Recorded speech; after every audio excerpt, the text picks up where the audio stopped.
And I'm never going to remember everything with this, am I? Don't see these bikes till the Thursday before the race. Yeah. They ride them once, and they're competitive.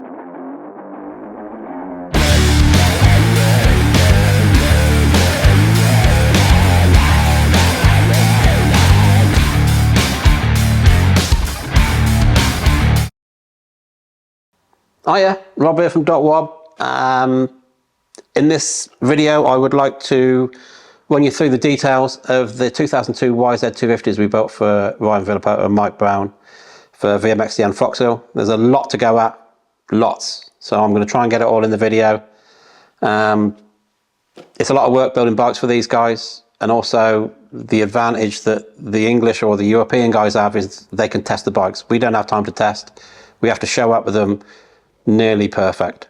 We get one little ride out on the Thursday before just to do final checkovers, and we can't have the things falling apart, or it's hard work. But to build bikes for these guys has always been hard work because they're trying to break them. So let me run you through what we did to it, and if I can remember everything.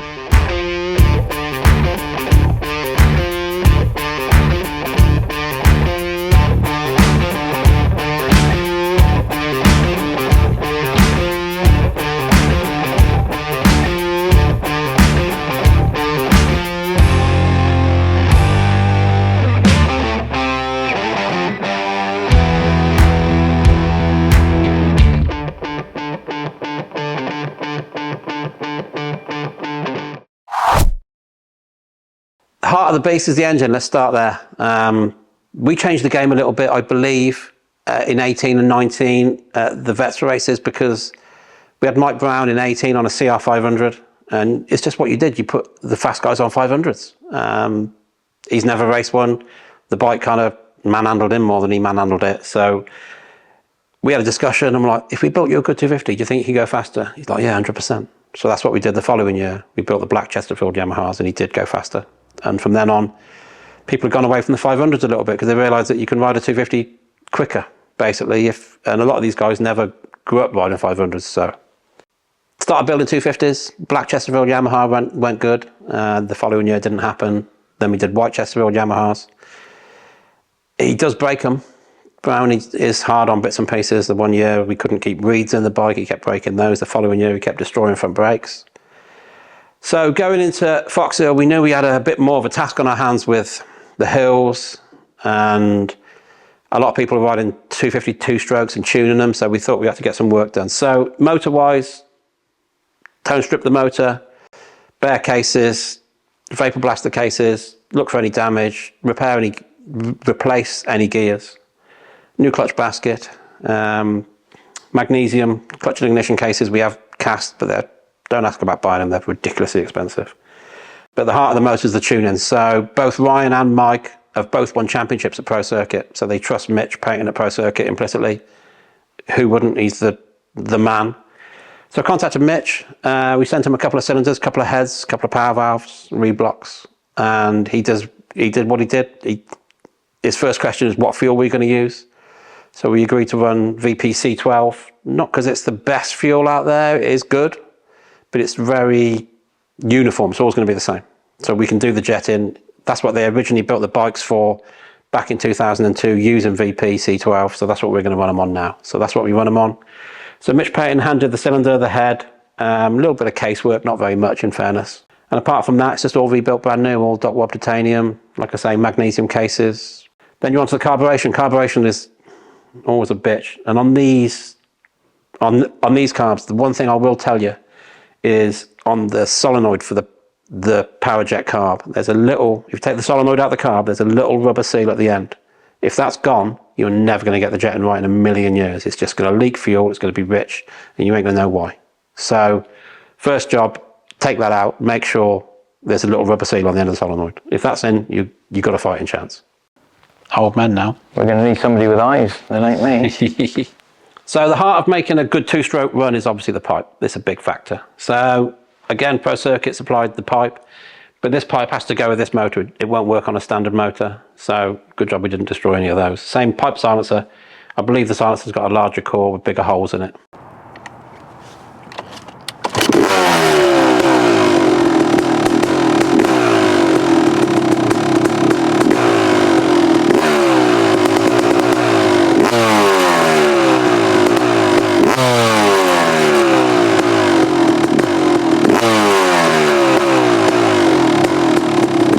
didn't take it apart to check. That's what he told me. So that's the motor really. Keeping the motor cool, got to go GMX, best of the business. No argument, it is what it is. So GMX rads, Samco hoses, 1.8 rad cap with my own little sticker on it. Electrics are stock. We don't do much. There's no ECUs you can buy for these things. They go plenty quick without them. The good thing about this is they smelt nice with the VP fuel, with the Maxima oil we used. And coming across the valley where we were, you couldn't see the track, there's too many people, but I could hear these bikes coming, so they sounded different to anybody else's. It was quite weird to be able to hear them coming. Another big thing to keep these guys happy is suspension. Always is, massive problem if you don't get suspension somewhere near right. So the front end is quite in, strap yourself in, it's going to take a bit of explaining. So front end, triple clamps. These are X-Star Racing, believe made by Ride Engineering. Steering damper, Honda COF steering damper. So it does help through the range of movement. You have to modify the frame, that's no biggie. Triple clamps, we got the choice of offset 22, 23.5 and 25. This was actually Ryan's race bike, so we opted for 23.5 offset triple clamps. Got our own DocWob bar mounts, rental bars, kindly supplied by Paul Perviginos. And these were the first time that anybody had seen the rental cloth bar pads, so they sent them to us as a demo. Race effects clutch perch, nothing else to report here. GYTR front hose, then you're into the forks. The forks were a big deal for this. So these are the first generation Triple S twin chamber forks. They were basically the kit fork from 02. So we've got the fork, they're pretty harsh on compression. So we've run an Enzo compression stack with adjuster. Also on this first generation Triple S, the bolts for the pinch bolt on the axle were quite close together and they used to flex. So the team had KYB make them billet fork feet. Luckily enough, I had a set. So we copied them and we fitted the billet fork feet, but then you get into a longer axle. So longer titanium axle, billet feet. I'll show you those in a few minutes. Start device, a bit of a pain in the arse to fit. But also these little plates that stop the plastic from pulling out once they've got the load on the forks.